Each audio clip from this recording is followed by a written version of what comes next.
Hi hi BC Mahagarjana.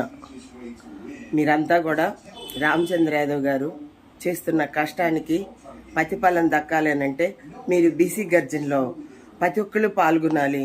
రేపు భవిష్యత్తు తరాలకి బంగారు బాట వేయాలంటే మీరు బీసీ గర్జనలో పాల్గొనాలి. అది ఎలాగోనంటే రేపు మనం ఇప్పటికైనా మేల్కోకపోతే రేపు భవిష్యత్తు తరాలు మన ఇంట్లో మన కుటుంబ సభ్యులు అవ్వచ్చు, మన బిడ్డలు అవ్వచ్చు, మన మనవాళ్ళు అవ్వచ్చు, మన మనవరాళ్ళు అవ్వచ్చు, ఎవరైనా కావచ్చు, మన వాళ్ళని వాళ్ళు పాలేరులుగా చేసుకునే దుస్థితికి వాళ్ళు తీసుకురాకూడదు. వాళ్ళు కూడా తలెత్తుకుని భవిష్యత్తు తరాలు బతకాలి అని అనుకుంటే మనం ఈ బీసీ గర్జన విజయవంతం చేయాలి. రామచంద్ర యాదవ్ గారికి సపోర్ట్ చేయాలి. ఆయన ఈ గర్జన ఎందుకు పెట్టారు అని అంటే 42% రిజర్వేషన్ కొల్లగడ మనకి ఎకరాలు అమరావతిలో అడుగుతున్నారు బీసీల కోసం. ఆ బీసీల కోసం ఎందుకు అడుగుతున్నారంటే రేపు మీకు ఆధారం కోసం. చాలా మంది చితికిపోయిన బీసీ కులాల వాళ్ళకి భరోసా కోసం.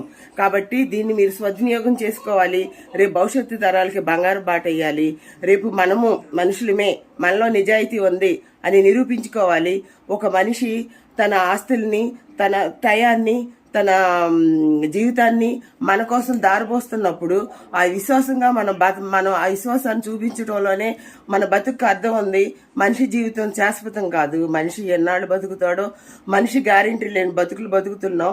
టీవీకి అన్న గ్యారెంటీ ఉంది కానీ మనిషికి గ్యారెంటీ లేదు. అలాంటి జీవితంలో బతుకుతున్నప్పుడు మనం ఏదన్నా ఒక మంచి పని చేశాము అనేది కూడా మనం చూపించుకోవాల్సిన అవసరం మనకుంది. ఆయన మన కోసం రామచంద్ర యాదవ్ గారు ఇంత కష్టపడుతున్నందుకు మనం ఇవ్వాల్సిన మర్యాద ఏంటి అని అంటే ఆయనకి మనం ఈ బీసీ గర్జన్ని విజయవంతం చేయటమే ఆయనకు మనం ఇచ్చే గిఫ్ట్. ఇప్పుడున్న రాజకీయ నాయకులకి మైండ్ బ్లాక్ అవ్వాలి. చంద్రబాబు నాయుడు మైండ్లోకి రామచంద్ర యాదవ్ గారు వెళ్ళాలి. వెళ్తేనే కథ బాగా మంచి పట్టుగా ఉంటది. కాబట్టి వాళ్ళు వాళ్ళ కోసాలు కదులుతున్నా కదలనట్టు నటిస్తున్నారు. కాబట్టి వాళ్ళ నటన మొత్తం మనం ఆ బయటికి తీసుకురావాల్సిన సమయం మనకు వచ్చింది. కాబట్టి ఈ బీసీ గర్జన విజయవంతం చేయాలి. భవిష్యత్తు తరాల గురించి కూడా మీరు ఆలోచించకపోతే అసలు మీరు మనిషిగా పుట్టినందుకు కూడా మీరు సిగ్గుపడాలి. నేను ఒక ఆడబిడ్డగా, బీసీ ఆడబిడ్డగా నేను దీన్ని అన్నందుకు మీరు తప్పుగా భావించొద్దు. దీన్ని నేను ఎందుకు అన్నానో, ఎంత ఆవేదనతో అన్నానో అర్థం చేసుకుంటారని నేను మనస్ఫూర్తిగా మిమ్మల్ని రిక్వెస్ట్ చేస్తున్నాను. మీరు తప్పకుండా ప్రతి ఒక్కళ్ళు కూడా ఈ బీసీ గర్జనలో పాల్గొనాలి. మన పార్టీలకి, ఇప్పుడున్న పార్టీకి కానీ, ఇంతకు ముందున్న పార్టీకి కానీ, వీళ్ళకి ఏంటి బీసీలు అంటే ఏంటి, ఓటు కోసం వాడుకునే వాళ్ళు కాదు. అవసరం వస్తే నిలదీస్తారు, నిగ్గదీస్తారు, వాళ్ళ హక్కులు వాళ్ళు సాధించుకుంటారు అనేది కూడా మనం నిరూపించాలి. చాలా మంది భయపడుతున్నారు. ప్లీజ్ భయపడొద్దు. మీ వెనకాల రామచంద్ర యాదవ్ గారు ఉన్నారు. మీకు ఎవరికి ఏ కష్టం వచ్చినా ఆయన మీకు సపోర్ట్ చేస్తారు, మిమ్మల్ని వదిలిపెట్టరు. కాబట్టి ఎవరు భయపడాల్సిన అవసరం లేదు. ఇది బీసీ గర్జన అంటే బీసీల గర్జన. కాబట్టి ప్రతి పార్టీలో ఉన్న వాళ్ళు కూడా దీంట్లో పాల్గొనాల్సిన అవసరం ఉంది. ఎందుకంటే వాళ్ళు బీసీయే కాబట్టి. బీసీ కాదు అనుకునే వాళ్ళు పాల్గొనొద్దు. రేపొద్దున మీకు అనేది ఒక అవసరం వచ్చిన రోజున ఆ బీసీలే మీకు గుర్తొస్తారని కూడా ఇతర పార్టీలో ఉన్న అన్నలకి, అక్కలకి, చెల్లెలకి కూడా మేము విజ్ఞప్తి చేస్తున్నాము.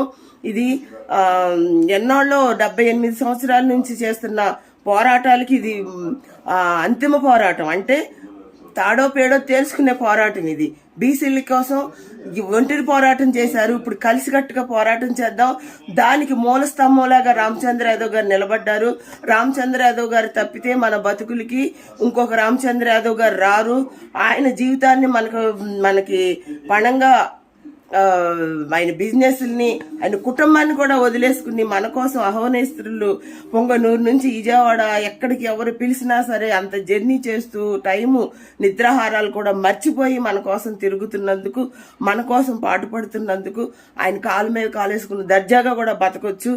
ఆయన తరతరాలు కూడా తిని కూర్చున్న తరగనిది ఆయనకు సంపద ఉంది. అది కూడా పక్కన పెట్టి మన కోసం రేత్రి పగలనకుండా కష్టపడుతున్నారు. నిద్ర కూడా ఆయనకు సరిగ్గా లేదు. మీరు ఆయన సార్ని సరిగ్గా చూస్తే మీకు అర్థమవుతుంది ఎంత ఆవేదన పడుతున్నారు మన కోసం, ఎంత ప్రశ్నిస్తున్నారు ప్రభుత్వాన్ని మీరు చూస్తున్నారు. ఆ ప్రభుత్వం చేసే పనులు కూడా చాలా వింతగా, చాలా చెప్పుకోవడానికి వింత వింతగా అనిపిస్తుంది. అయ్యో ఇచ్చామంటారు, కనిపించవు. తీసుకున్న